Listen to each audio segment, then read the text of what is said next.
Well, hello everyone, and welcome to the Healthy Rebel Speaks Out podcast. And I am so excited about the topic today because it is one of the top things that I personally discuss with all of my clients, and that is sleep. And we have someone very special here to discuss it. His name is Devin Burke. He is a best-selling author and a TEDx speaker on the same topic, a sleep coach and founder of the Sleep Science Academy, which helps people stop suffering from sleep issues and learning how to sleep using a very unique holistic approach based in science, which I cannot wait to hear about. Yeah. He was also named one of the top 10 coaches of 2023 by US Today and also Health Coaches in America, and has studied innovative holistic coaching methods from some of the world's top health and human performance experts for over a decade. Well, welcome. Thank you. Thank you for the lovely Well, my introduction. first question to welcome you Yeah. here is I would love to know why you are so passionate about this, how you kind of got into it.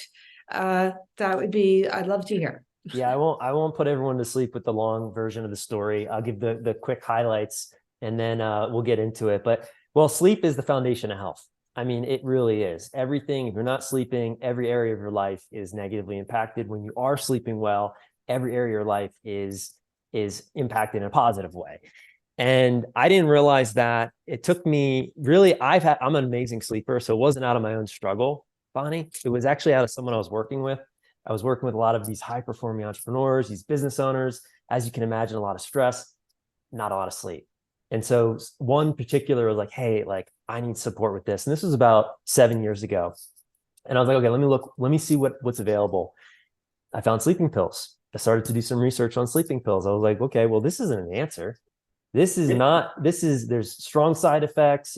There's got to be more. So that kind of dove me into this rabbit hole of studying sleep, how to help people sleep. Started to get results with him. I was like, okay, well, if I can get results for one person, then I can get results for thousands or millions of people, which millions of people, over 50 million to be exact, in America, just America, struggle with their sleep. And so the more I learned about sleep, the more fascinated I became with it and the more interested I became with it. And that's just it's been a very interesting journey since that one client struggle. Now we're helping thousands of people, not millions yet, but yeah, that's really how I got into it. It was really out of someone else's pain and my curiosity. Wow, well, that's amazing. So we had discussed this in person when we met. Yes, that I recognized, and you agree. Of all of the healthy lifestyle choices that we make with diet and exercise, number one, actually, before all that, sleep. It is. And you think about it from just a pure survival standpoint. So you go a couple of minutes without air, right? So breathing, we know, is the most important thing. Couple of days without water, the next most important thing is sleep. Then it's food, then it's movement. But when most people think about health, they think about nutrition and they think about movement. And those things are important. And obviously everything's connected. But from a pure survival standpoint, the next thing after water is sleep. That's how important it is. And so many people just totally don't get that. And they just, they don't understand. They think it's a waste of time. They think it's like, you snooze, you lose, sleep when you're dead. We have this cultural stigma around sleep, and it's not a good one. And people honestly just think nothing happens during the night. And so much happens during the night. It's like, but now people are waking up. People are waking up to how important sleep is. It's definitely become a health and wellness trend over the last, 5 years. Specifically, probably the last 10 years is starting to gain, momentum. And yeah, it really is so essential for every aspect of our well-being. Yeah, I mean, I think we're still discovering understanding the importance of it. I mean, I myself used to work in long-term healthcare. So the discovery, as an example, of toxins in the lymphatic system and sleep. So maybe you could speak to that as just one of the topics, because Yeah. mental health issues are exploding. So I think this is something that could definitely help motivate a few people. 100%. Yeah. I mean, so yeah, there's what's really fascinating. And I think this does speak to how popular sleep now is becoming, because now there's more science around, okay, what actually happens when we sleep? And you talk about the lymph system, it's like the lymph system for the brain. That's what's clearing out the beta amyloid, all the plaque that builds up that creates Alzheimer's and dementia, right? So it's during the night when our bodies are, autophagies increased. We're killing cancer cells during the night. The body's repairing, making cells. There's so much that goes on. And now kind of the science is finally catching up to like actually discovering what those processes are, which is really exciting. But if you think about it, even just from like a common sense standpoint, if sleep wasn't important, we would have evolved to not sleep, right? It's like, because you're in a vulnerable state when you're asleep. Like, so it would, like, as evolution comes forward, as the human species comes forward, sleep would have been something that we need less and less and less of. And that's not the case. It's still here. And so I think there's still a lot to be uncovered and discovered around what actually is happening and how important from a physical standpoint sleep is, which is exciting. But then the mental standpoint is critical for people to get. I mean, there's so much now evidence that when you're not sleeping, increased anxiety, increased depression, and it goes vice versa. It's like anxiety causes challenges with sleep, depression causes challenges with sleep, but they go hand in hand. It's kind of like a chicken or the egg thing. But I mean, I know for me, when I don't get a good night of sleep, I kind of feel like a zombie. I'm in a fog. I'm not as sharp. I don't feel as good. I'm more irritable. You can ask my wife. So, it's like, you don't have to be a rocket scientist to really make the connection between, mental health, emotional health, and sleep. It's like, I think everyone has had that experience of, lack of sleep. And then the next day you just feel like you're like a different person. It's like, you're just not the same. Oh yeah, definitely. I'm just thinking, I just returned from New York City, the city that never sleeps. Being and I was visiting with my daughter and her boyfriend in the restaurant business, and they are on like the opposite clocks, and those nighttime workers, and how do they manage? I mean, I know a lot of studies on long-term consequences of health issues, that we're supposed to be sleeping when the sun is down and awake when the sun is up, kind of thing. It's interesting. The World Health Organization actually labeled shift work a probable carcinogen. Wow. Yeah, I mean, yeah, I mean, it's like that. And so it's tough because, when people come to me and they're like, hey, I do the night shift, I'm a nurse, or, hey, I'm a factory worker and I do the night shift, there are strategies and things you can do, but it's just so not natural. Like, our bodies are, circadian clocks are synced to the rising and setting of the sun. And so when you're going against nature, which that's night shift is going, you're going to have consequences, and you can get away with it for a little bit, especially if you're smart and the strategies. But eventually, it's going to increase your risk of every major disease: heart attack, diabetes, cancer, Alzheimer's. And so it's not ideal. It's not an ideal situation for our night shift workers, unfortunately. Yes, I think this is an emerging field now of chronobiology, and really understanding about the clocks, not just, in every cell of our body, and how it really is impacting our health and sleep, and the effect of the phone, Yes. Yes. all of the and EMFs and all of that. I mean, what do you think about all of that stuff? I mean, I've heard quite a bit about, and I'll admit, guilty, we sleep next to each other. I know it's bad. Yeah, this is with me. Yeah. Yeah, it is bad. I mean, your cell phone is not the best bed partner. It really isn't. And, honestly, I mean, it's so debatable. There's studies that show EMFs affect health and sleep, and there's studies that show it doesn't. I'm a believer that why take a risk? And so, but we're so hyper connected to technology, and they're, beyond just the, electromagnetic frequencies and the things that's coming from our devices. It's also the stimulation, the social media, the checking of the emails, the brain never gets a chance to shut off. And that's a form of stress. And it's no wonder that most people have issues falling and staying asleep. I mean, there's constant connection. And we live in this faster paced world, and it, like most people that we work with, they never feel like there's enough time, and that puts there's a stress that comes along with that, and that's a cultural thing, right? I mean, I felt that. I'm sure, Bonni, there's been times probably where Oh you yeah. felt that, right? And so we carry our day into our night, and then we have challenges shutting off our mind. And a busy mind, it's makes perfect sense why there's so many people struggling with their sleep. Yeah, so like one of the things I talk about, which I'm thinking you speak to as well, is something called like sleep opportunity versus actual the time you're sleeping. Yeah. and and like and basically setting everything up. I mean, one of the things you talk about, which I'd love you to elaborate on, is that when you have a sleep problem, it's 24 hours disorder. It's not just like I can't sleep. Yeah, and it's so important for people to hear this and really get it and understand it.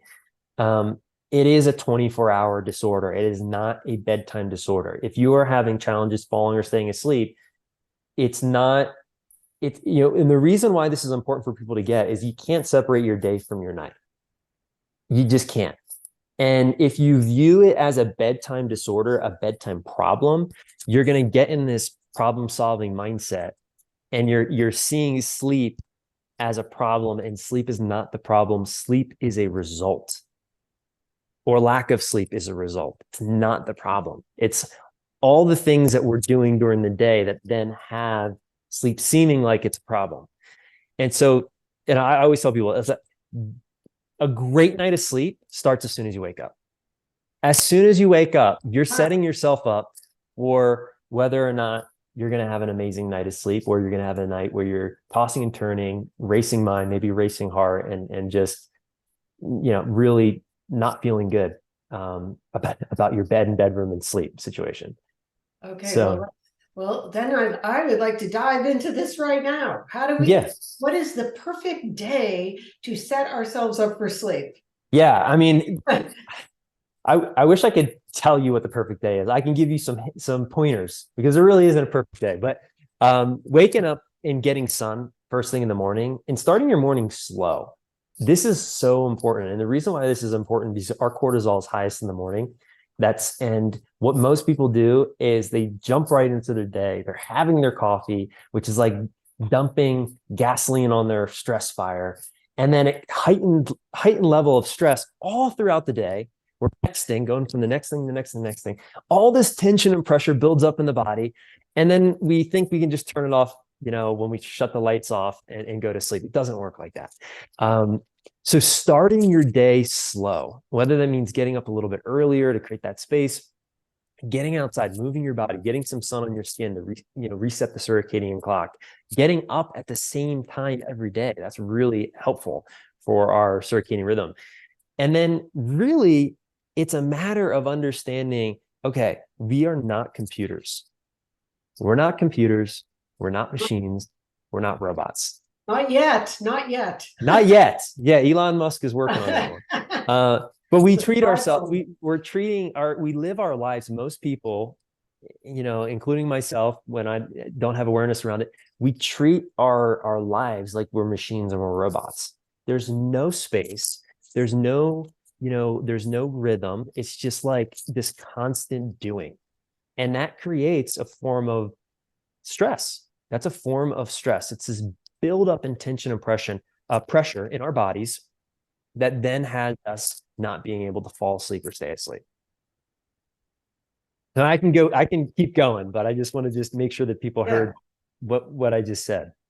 Yeah, I mean, I've heard that stress. There's many other things and a couple other topics I would definitely like to dive into, but I have heard that stress it is actually the number one thing that can prevent people from sleeping. 100%. In my experience, it's 100%. A lot of times people think, oh, something's broken. Something's physically wrong with me. I have, something is going on in my body that's keeping me from sleep.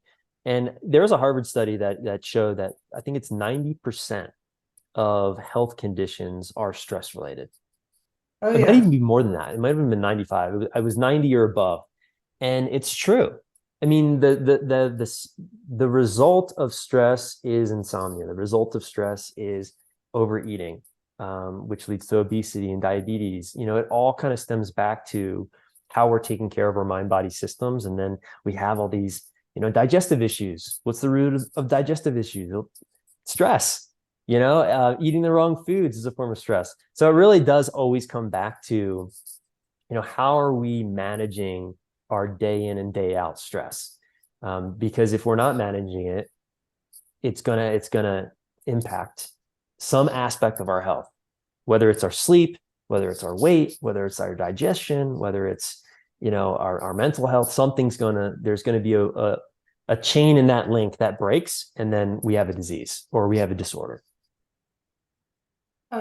And also going back to, which again, we're still trying to understand the purpose of sleep, but I know this is when, if you're stressed out, your brain is even busier. Is that not true? When you go to sleep. So what you are thinking about and chewing on when you are, going into sleep, I mean, that's what wakes you up at 2 a.m. to figure out. 100%. And there's some really interesting new research that shows that people that are, experiencing insomnia, they're actually burning more sugar during the night. So that means that their brains, they're in this kind of heightened level of stress, right? Mm-hmm. Hyperarousal, and they're burning through their glucose stores. And, that's another contributing factor to why they wake up. And even if they got more sleep than they thought, right? They wake up feeling tired. It's because you're burning through glucose because you're in a heightened level of arousal, which I thought was fascinating. Really, really interesting. There's this thing called sleep misperception. A lot of people that are having challenges with their sleep, they don't actually realize that they're sleeping, but they how much they're sleeping.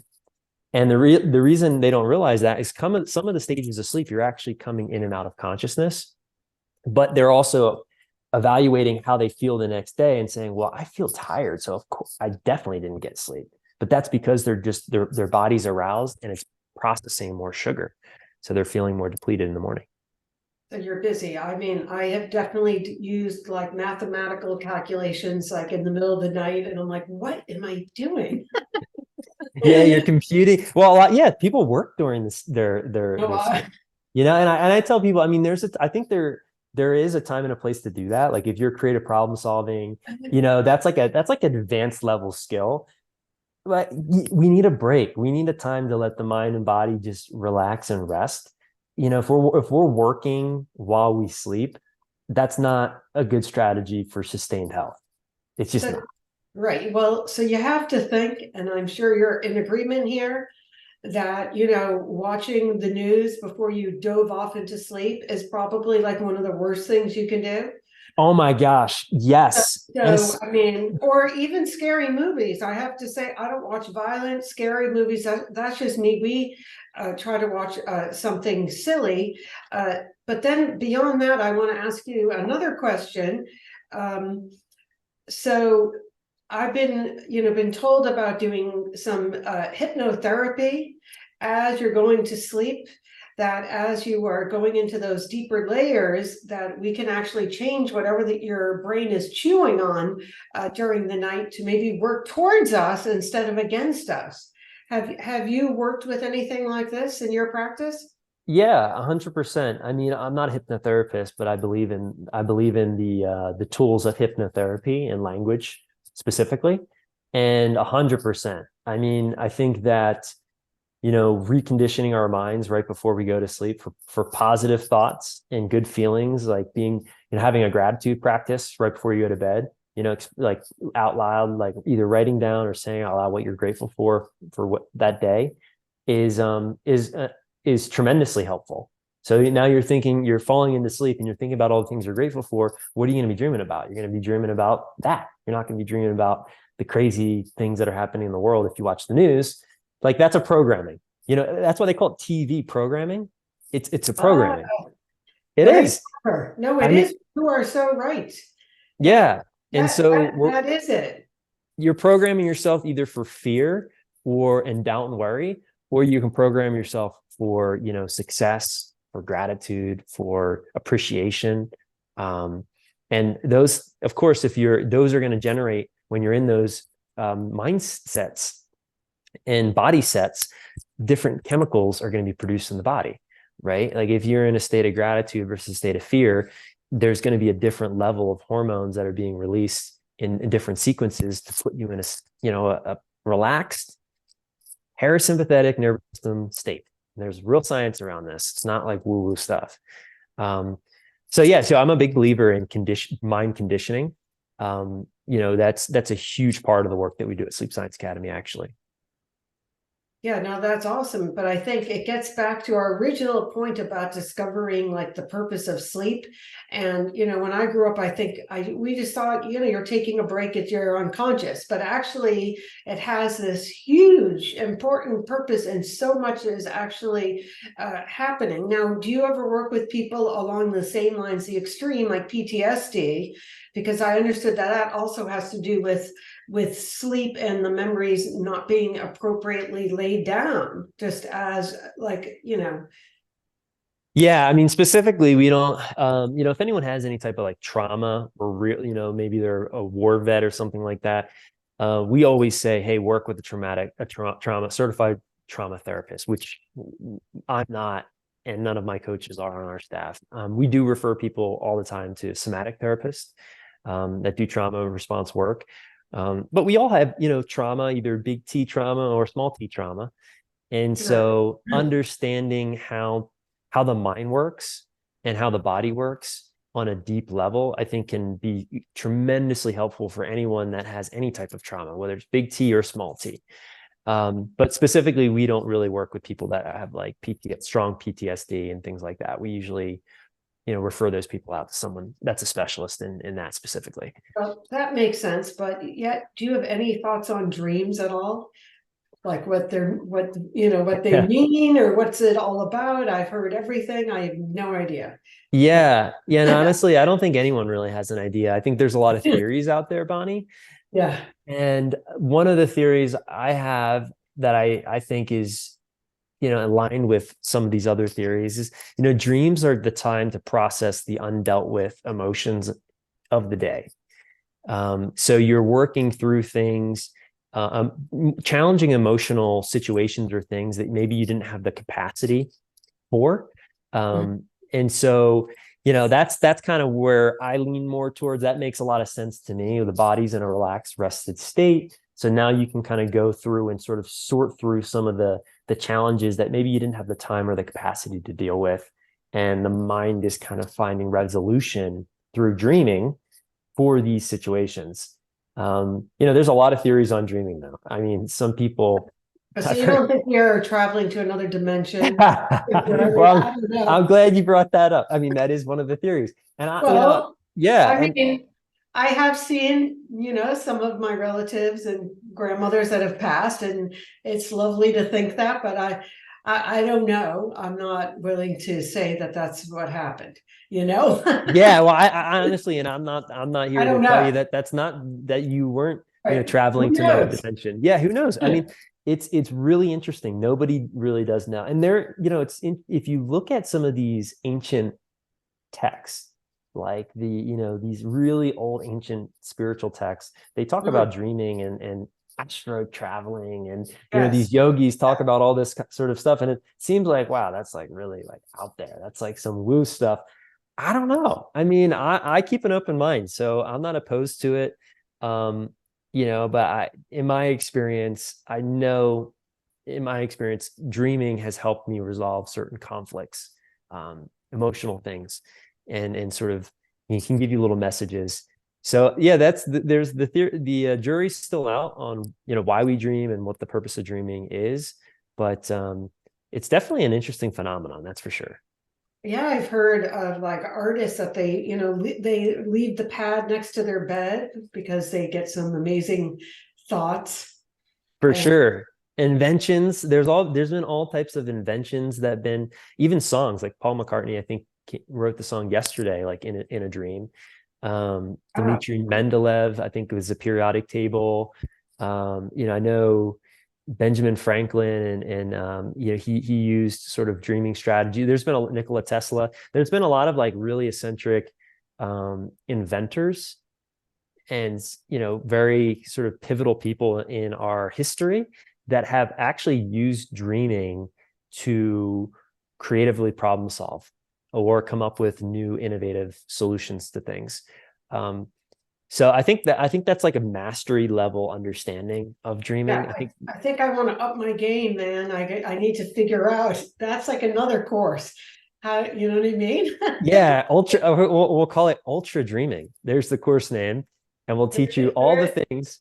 Now, yeah, I'd be interested in that. There's a guy, his last name is Silva, the Silva method. I'm not sure Oh if you ever heard of yes. that, Yep, but I have. Yep. yeah, so he talks a little bit about some techniques, I think, in his program around dreaming. And you drink like half a glass of water, and then you leave the other half full. There's all these little techniques and strategies for like lucid dreaming and All dream right. hacking. All right. This Yeah. will be another time you'll have to come back so we can discuss this. I want to learn.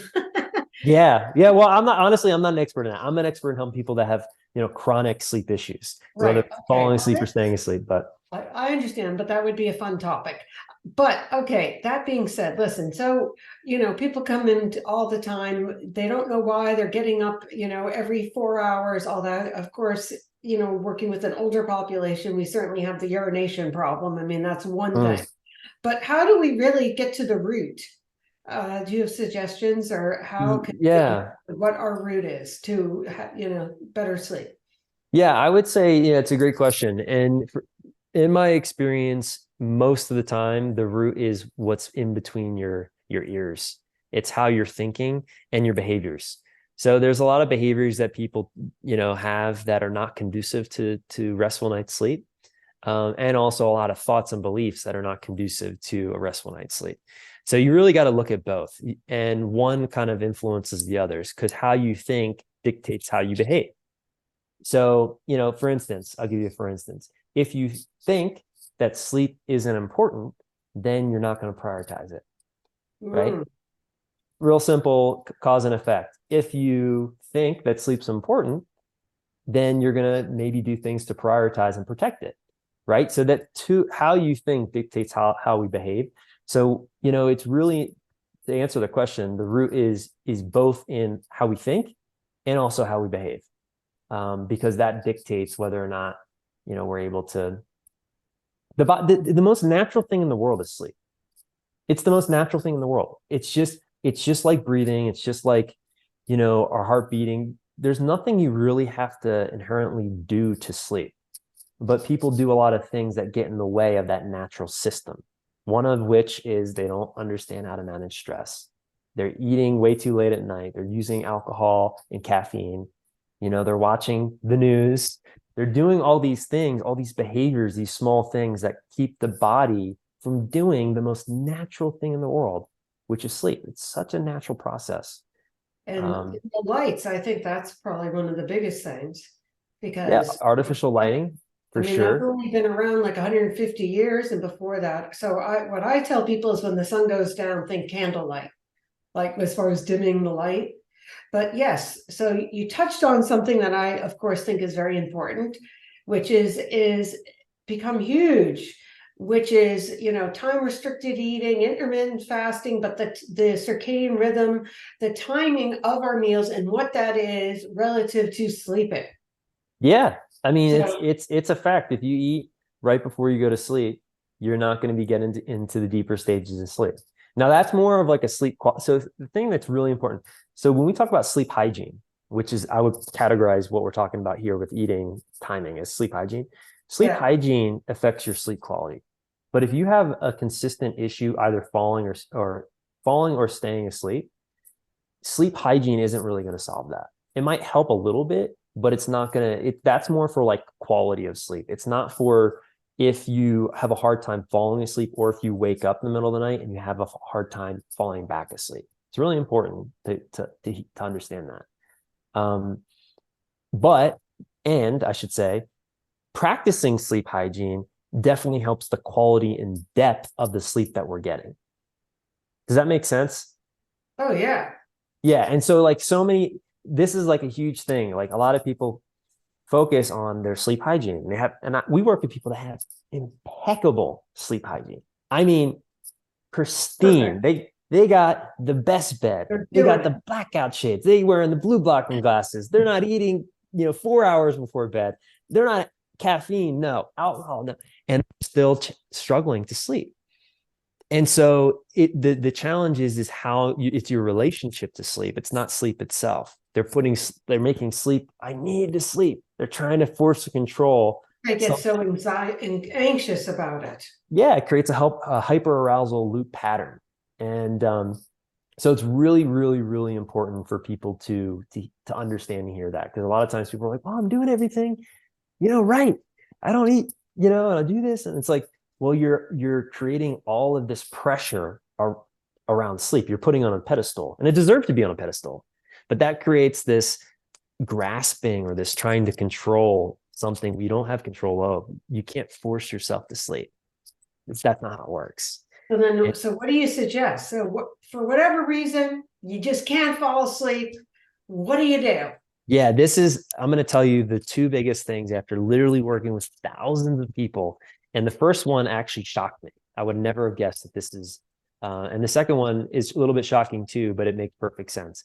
So the first one is actually practicing what's called acceptance.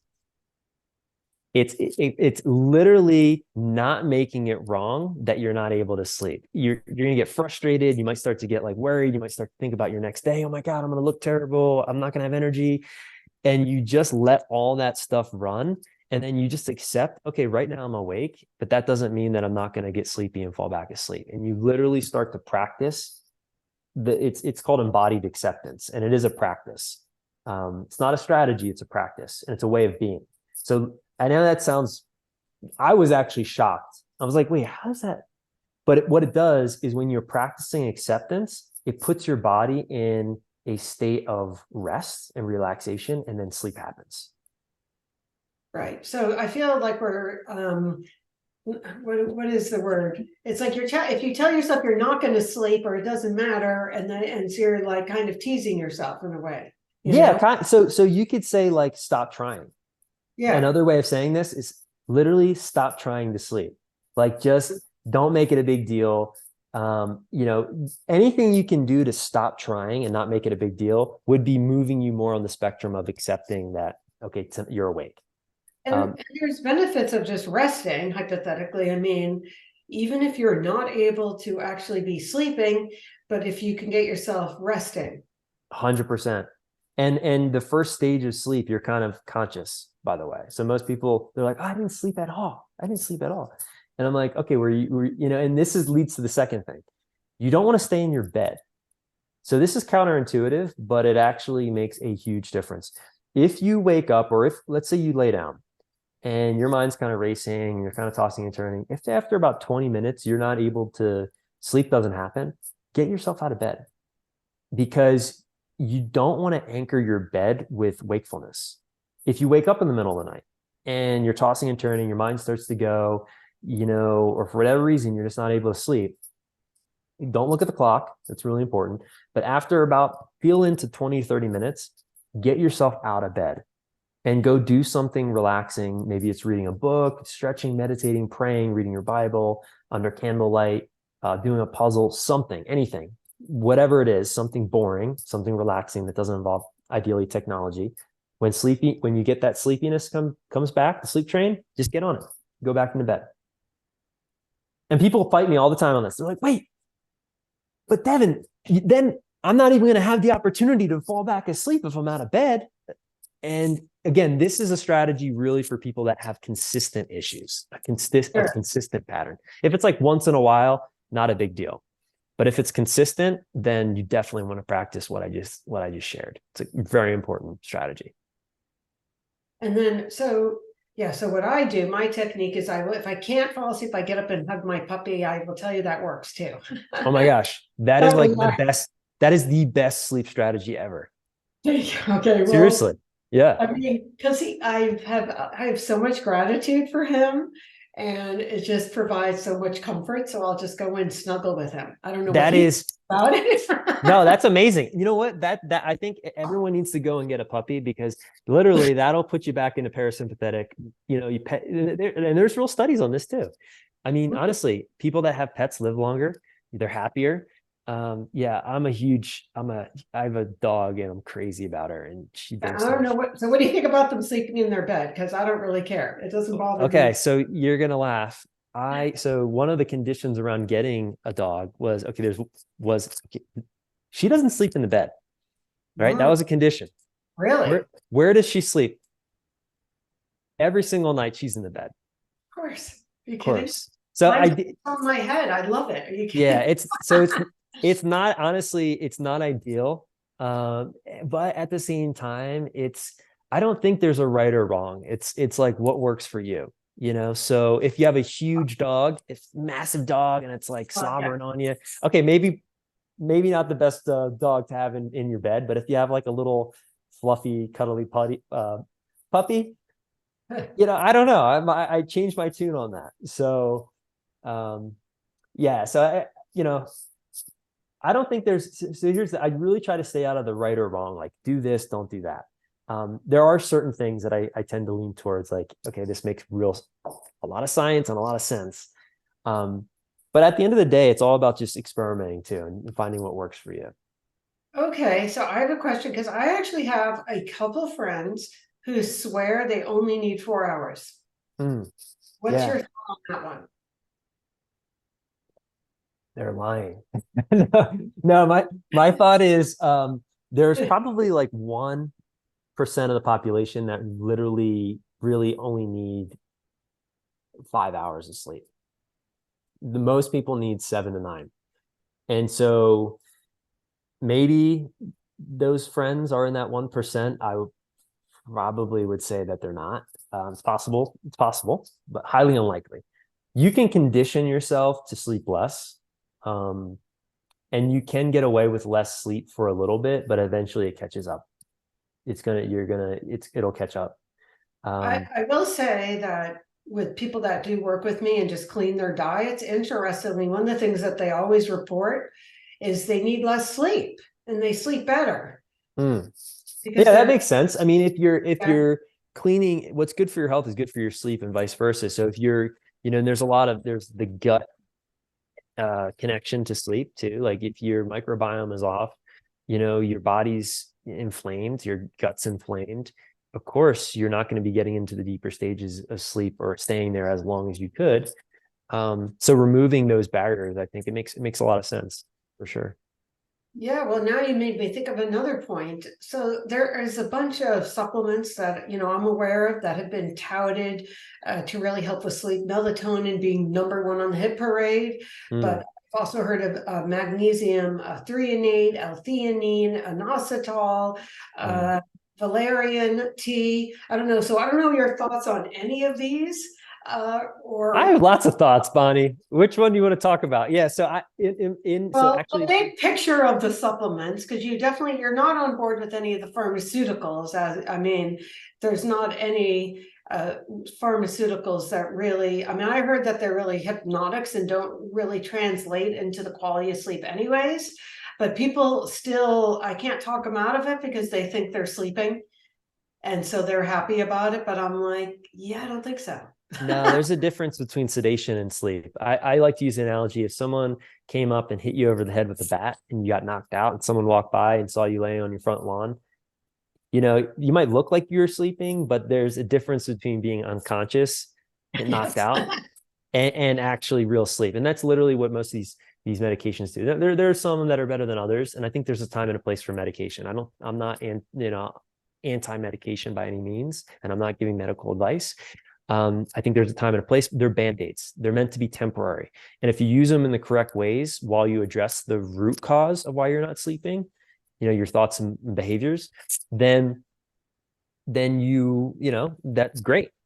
But most people take them way too long, and they're relying on them. They feel like they need to take them. So that's my thoughts on sleep medication. Now, supplements, on the other hand, I think here's the thing, like sometimes people treat supplements like their medications, and they have this like addiction, like I need to have my melatonin, my magnesium, my valerian root chamomile tea, or I won't sleep. And it becomes like a replacement for like a medication. And I call these crutches, your sleep crutches. You don't need the crutches. Now, do some supplements help? Yes, 100%. And you don't need any of them in order to sleep. That's the truth. So I have a whole chapter in my book, The Sleep Advantage, on sleep supplementation, which supplements to take depending on if you have trouble falling asleep or staying asleep, which ones I personally like better than others. But at the end of the day, with supplements, and with most people just don't even realize this, most supplements, they are not sourced correctly, they're not stored correctly, they're not effective. They're not harvested at the right times. Most people have no idea. They're just buying stuff off the shelf from some company that's sourcing their stuff from God knows where, that's maybe has sawdust in it. And so if you don't know where to get supplements, you could take, like, I'll give you, for instance, you could take ashwagandha supplement from one company, like, oh, that doesn't work at all. And take an ashwagandha supplement from another company. Oh my God, that worked incredibly well for me. It depends on the quality, the sourcing, the storage, and the integrity of the company. Really important. Yeah, it's like the Wild West out there. It is. And that's why I've it's got concerned too with Amazon, even, I've heard, yeah, you don't know. And the thing is, it's really hard as a consumer to know. And so because a lot of these supplement company owners, they are master marketers, but they don't really care about the customer. They don't really care about the product. Now, not to say that that's all of supplement companies. I know a lot of great supplement companies that they care about the customers. They care about the processing, the quality, the testing, the efficacy. Yes, though unfortunately, that is the few. Most of them are not testing properly. They're not, and they did talking about melatonin. They did a test for melatonin. They tested like hundreds of different supplements, and the same supplements from the same company, it varied like over 100%. It said it had 4 milligrams, and it was like 100% more than 4 milligrams. And then the next batch was way less. So like sometimes there's no consistency within even the same company with the same product. And so, I mean, it's really important for people to understand that, I think. And most people have no idea about any of what I just shared, because it's just like, oh yeah, it's a supplement. And, this company's, it says on here, it's, this, and it's like, well, maybe. Maybe. But yes, well, that's why, like I said, it's the Wild West. So that's why I got into, I didn't understand this when I first got into this business, but that's why I do sell supplements just from a few companies that I really trust directly, to clients, because there's definitely a few out there. There is. I mean, and so, what I'm just going to suggest this to people, that you want to look at companies that have a certificate analysis that you can look up on their site, that what's in there is actually in there. So that's one thing I look at. And certainly there's a few stamps. And then I look at the people that are associated. So if there's some practitioners that I have really tons of respect for, I definitely put some stock in that. I definitely don't go on sites where they're just, as much as and we're going to talk about this next actually, but when I see just like bodybuilder types and models and stuff on there, I'm like, yeah, no, like I want to see the scientific advisory panel on, Yes. and I don't want to see it sold in like a superstore where they have like boxes and boxes of it. And Yeah, no, well, people have no idea. I mean, it's hard enough buying food, which is what I talk about with people, but when it comes to supplements, these things aren't regulated at all. Right. Uh, I could but start selling supplements out of my garage right now. right, You so know, that's why it's yeah. well, Yeah, I'm on board with you for that. So yes, yeah, and but I love what you said about like looking at, who is promoting it, what type of respect or credentials or integrity that person has. I think that's a great way of evaluating a company. And then also, what certifications does it have? Is it third party tested? Is it GMP, certified? Is it, yeah, all these, that's, I think, a really good starting place. Or just trusting a practitioner like yourself that has done the work, that right. knows these, then you have your trust in those people. And that saves you all the time and the confusion around trying to sort through all that. Right, because it could be hurtful or helpful, but yes, but melatonin, could you talk about that? Only because it seems to have gotten very, very confusing where there are some influencers out there that are so adamant against it, while there are others who say melatonin basically does everything for you. So I don't Mhm. know if you have any thoughts to add to the conversation. Yeah, I do. So it's one of these things. I think melatonin for sure is the most popular sleep supplement that's currently on the market for sure. It's also a hormone. And Yep. so I would be very careful about taking a hormone. So yeah, I think it's an amazing antioxidant. I think there's a time and a place to use it. If you're traveling across different time zones, or if you have certain type of illness, I think using melatonin very strategically is useful. I don't agree with using melatonin as a sleep aid. Um, I just, it used to be, I don't know if it still is. I probably have to look this back up, but it used to be you needed a prescription in order to get melatonin in the EU. I don't know. Might have changed. But it's a hormone. It's like I wouldn't be popping testosterone pills, without going to a hormone doctor and understanding, do I even need to take this? So I think there's other things you can supplement that are precursors that will help your body naturally produce melatonin. Like that's where I would start. I'd say rather than just exogenously taking a hormone, why not look at, well, what can I do to help my body produce more melatonin? That's where I would go. Let's go to the source versus just like try to shortcut all of that. So could you And mention a few of the precursors? yeah, so there's one of the things is, as far as like supplements go. Yeah. Mm-hmm. Let me think off the top of my head. L-tryptophan. So there's, like for instance, drinking tart cherry juice. Yep, I've done that. Yep. That, I mean, see, like that is a bet. If you're gonna do that, that's great. You do eat foods that have, even turkey, See, I've heard of kiwi too. I don't know if it's kiwi, yeah, turkey. There's certain foods that have like precursors that will help produce melatonin in the body. But the biggest thing I is love that. It's natural. it's natural. Well, it's this is the biggest thing. Your body naturally starts to produce melatonin when the sun starts to set, but we don't do indoor sunsets. We got bright lights. We're not wearing, high quality blue blocking glasses. So we're not watching the sunset. We don't have, ambient orange light in our homes. So these are things you can do that would naturally help your body just naturally turn that melatonin faucet on and start that process. Like that's the things that I would focus on rather than thinking, oh, let me just take melatonin. No, do an indoor sunset, watch the sunset, sit around a fire, start turning off the lights in your home. Um, you know, have some tart cherry juice. Do things that are more in alignment with helping your body just produce what it naturally produces, because the body has melatonin. No, I Produces. love it. And of Yeah. course, I'm sure you would agree, it's very concerning. They're giving it to children.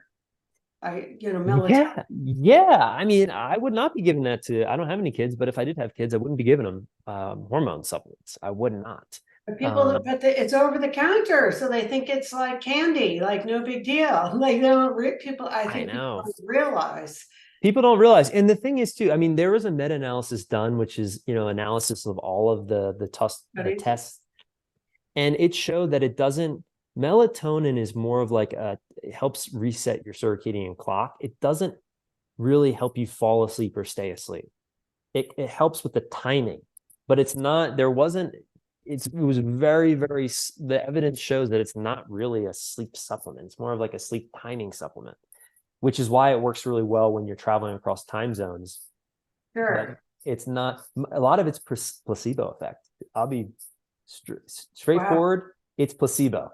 And placebo effect, man, it's most of the medications are placebo effect. That's the truth.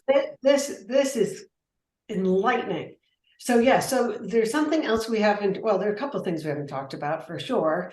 Okay, I want to make sure we touch on these three things, but I'm going to go with this one first. Alcohol. Yeah, alcohol is not good for our sleep. It helps us. Yes, it makes us sleepy. Yes, it can reduce stress. It can relax you. But it gets in the way of REM sleep. And it also is a diuretic. So it dehydrates you, which then leads to, it also heats your body up. So our body temperature needs to drop 2 to 3 degrees Fahrenheit for sleep to happen. And then our body temperature is rising and falling all throughout the night. So you don't want to mess with your body temperature by consuming something that's going to mess with it. No, listen, I love red wine and tequila. I do. It's great. It's a nice glass of red, nice tequila once in a while.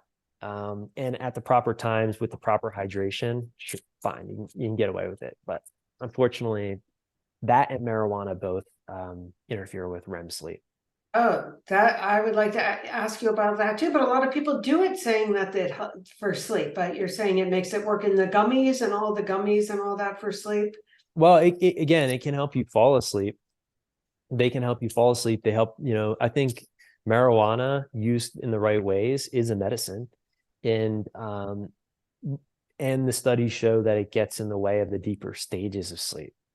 So you don't want to rely. This is the whole conversation, Bonni, is you don't need anything to sleep. And if you're relying on something like alcohol or marijuana or sleeping pills or supplements or whatever it is you think you need to sleep, you really want to start to think about how you're thinking about those things.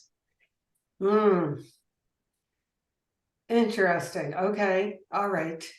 No, that makes a lot of sense. There's just so much out there about this, and obviously a lot of people selling a lot of stuff, of course, because it's been, becomes such a thing. I mean, what I tell people, yes, if you're going to have a beverage, I always say, and you can agree or disagree. I always say I'm about happy hour, because well, you have much more time for your body to process it before you would actually go to sleep. So there's that. Yeah.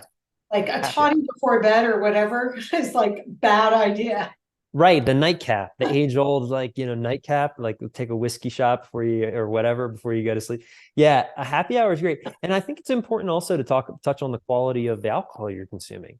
So if you're drinking cheap, wine from, I don't know, 7-Eleven or something, nothing against cheap wine or 7-Eleven, but your body, there's a lot of sulfites in that wine, a lot of preservatives in that wine, that now your body has to figure out how to process that. And sulfites, it can create allergies for people, versus if you're drinking a biodynamic, organic, wine from Napa Valley or France or something like that, your body's going to process that alcohol differently. It has less sulfite. It's more natural. So the quality of what you consume is really important as well. It's not just what you're consuming, it's the quality of what you're consuming will make a difference. Yeah. Because you're just making the body work that much harder to get rid of all the other stuff. Who the hell knows? Right. And so, no, that's good. Now, I mean, caffeine, of course, but then there are the people, they say, oh, well, I can have, a thing of a full regular coffee at night and go to sleep. And I'm like, yeah, I still think you don't realize it, but it's still impacting. I mean, what do you think? I think you're 100% right. Yeah, I think you're 100% right. Yeah, caffeine blocks adenosine. Adenosine is the chemical that builds up in our mind-body system that creates sleep pressure, and caffeine blocks that. And when we sleep, adenosine gets flushed out of the body, it gets cleared out. and kind of like resets. So if we're blocking that process, there's a cause and effect relationship, to our sleep for sure. And the Italians are especially guilty of this. They take that espresso after a nice dinner, and they're like, it's an espresso. And it's like, it's a cultural thing. But caffeine doesn't allow you to get into those, again, the deeper stages of sleep. Once in a while, you can get away with it. And I think depending on how quick you metabolize caffeine, there's like a half-life to caffeine. And some people are really quick metabolizers. Some people are really slow metabolizers. And so for most people, the half-life of caffeine is around, I would say, like 6 hours. So it's in your system for 12 hours. Right. Yes. So then, and again, it blocks that receptor site for adenosine, which builds the sleep pressure.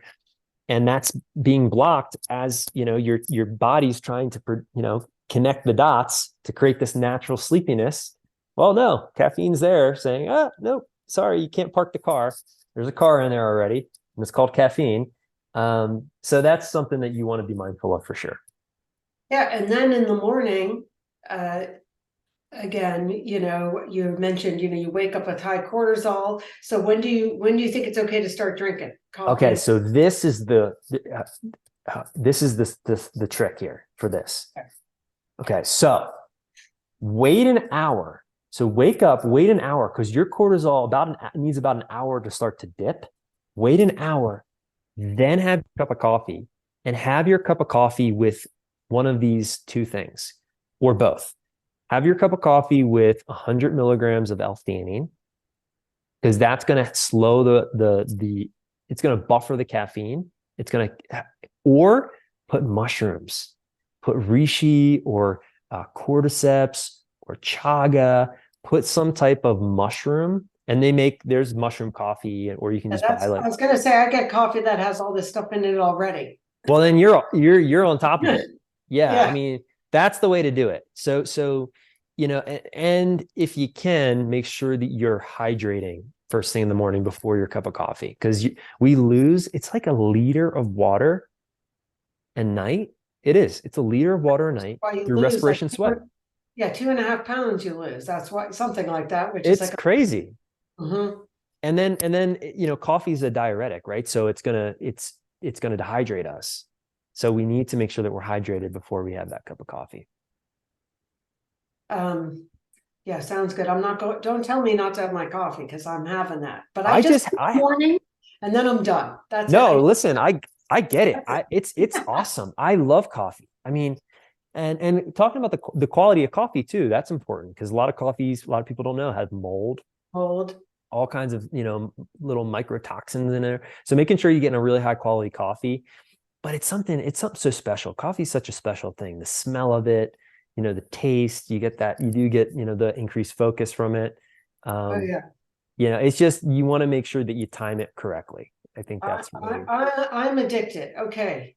Okay. My last question that I definitely need to address before we end here today is about exercise, physical activity, and just how it helps, how it could hurt, just anything the timing of it, the whole thing, and what you might have to say about that. Yeah, exercise is amazing, especially in the morning. Depending on what type of exercise, too late in the day, it might impact your sleep.